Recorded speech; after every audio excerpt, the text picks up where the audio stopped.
You know what's going to be a big event this weekend as well? Sunday is going to be Charlie Kirk's memorial. That's right. Which is Sunday at State Farm Stadium. Mm-hmm.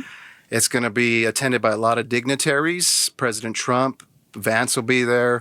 I think I've told you earlier that the person I want to hear most is his wife. What's his wife's name? Erika Kirk. Erika Kirk. Erika Kirk. I'm sorry. And, no, she was actually, we just caught some news from the Holani Graph where she has now been named a Turning Point CEO and chair. So I think that's cool, stepping in the footsteps of her husband. Absolutely, and carrying on the message. Yeah. And and they got a strong message going on right now. Do you know that Turning Point has raised a lot of money in Kirk's memory, and they're also getting a lot of new, what's that called when on the campuses when people join their groups? Chapters yes. And stuff.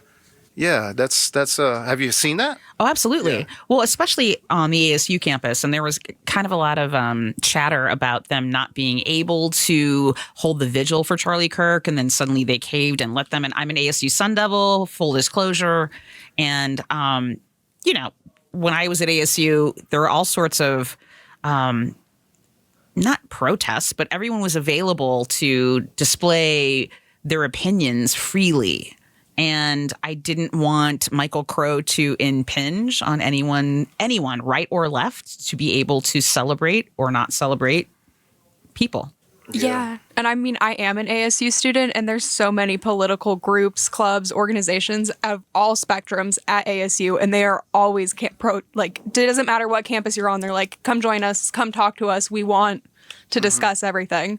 Exactly. And I just, I'm so excited about the Turning Point movement. And and Charlie Kirk himself and Turning Point was so pivotal, especially in this election, and going to college campuses and having a dialogue. And that's the biggest point for me is, this isn't just raging or showing up. He really had a dialogue with people and a dialogue with college students. And whether you agreed or disagreed with him, it's the conversation. Do you think they'll continue to do that? I think that Erika definitely will, and I hope that they do. And, I mean, it was his mission, so you'd probably want to... and the key is dialogue. So if you don't like what's happening out there, change the conversation. And the conversation is key. And I think that Turning Point... that was their mission. And now Erika is actually more emboldened now to carry on the legacy of her husband and what he stood for. And I think she's remarkably composed for a widow at this moment. It's a very Jackie O moment for her, not to be glib, but I have never seen a woman more put together with young children. And the weight that has been cast upon her is insurmountable. And to have the composure that she has, she's like a superhero. I could never. I mean, my family's dealing with hard things right now, and I'm like, I could not do what she's doing, where she's standing up, talking, letting her kids be kids still without kind of shielding them from this hardship. It's hard to mourn in the public. I'm not a family. I mean, thank goodness we're not fam. But I think about we're all fam. The Pat Tillman family. Yeah, like his mom and dad did not want to mourn in public, and I felt so bad that they had to go through some of the public events with. When all that happened, I don't know if you remember that, but I do remember that. I'm an Arizona kid. I love Pat Tillman. I love his family. So it's got to be hard on any type of high profile when you lose a high profile family member like that. Well, any profile, and to mourn in public, like you mentioned, with the whole world watching you, and being a mother. And I'm a single mom of 2 kids, and I can't even imagine what she's going through and everything that has been thrust upon her, and with composure and grace.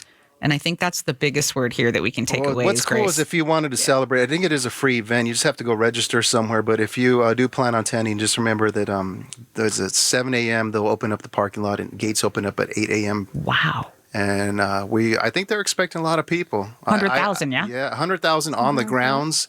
63,000 inside of the stadium, Phoenix State Farm Stadium, where the Arizona Cardinals play. And Mike Broomhead yesterday mentioned possible talks about opening up the former hockey where they used to play at. Gila Bend? I think it's Gila River. I can keep it straight. I see the Bend building. River. But that would be like an auxiliary, like an overflow. So I Do you if Hit me. it's going to be all young people, or do you think there's a spectrum of, because the people he represented, seemingly the Republican Party was older, Trump's, and they're less significantly older than him, and he was talking and reaching out to significantly younger people. Mm-hmm. What do you expect a blend to be at this service? I think that he has ignited within the Republican Party a multi-generational conservative kind of viewpoint. So I think his sweet spot was targeting, I'm an analyst. Mm-hmm. So if you're, targeting a target market, it was that young college male, actually, who's kind of been maligned of late, mm-hmm. and really sitting with them and talking with them and targeting them. But within that message, I think he's ignited much more attention within the core Republican Party. So I think you're going to see a broad spectrum, not only young Republicans and young conservatives, but also people that have always been conservative. It's kind of giving them validity to their family values, to things that they stood up for. And I think you're going to see a lot of people that just, regardless of your political leanings, a man died and was gunned down that's a dad. What Arizona dignitaries do you expect to see there? Ruben Gallego, Mayor Kate? I hope so. Governor Hobbs? You know what? I hope so. And again, you can't call people out and say, I want to see you there. Your mm-hmm. beliefs are your beliefs, and it's going to be a giant event, and you don't know where people are or what they're doing. I hope it's not going to be political. I would love to see Katie Hobbs there. I would love to see Ruben there. I would love to see people showing their respects for a person that really resonated with, mm-hmm. a lot of young people. And I think it'll be fun on the inside. I think Mike said he expected to see protesters on the outside or something. Well, so that's what worries me. And it's funny that you bring that up, because I have a lot of friends that were like, "Are you going?"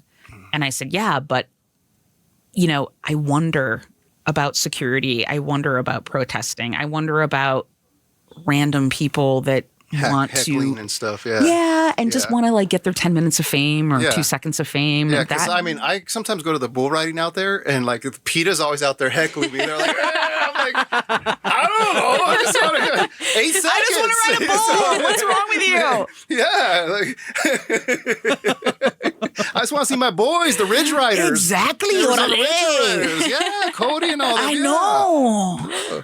Oh, man. We'll keep an eye on that. And if there's any more security updates about the crowd or anything at the service, keep it here to KTAR.com.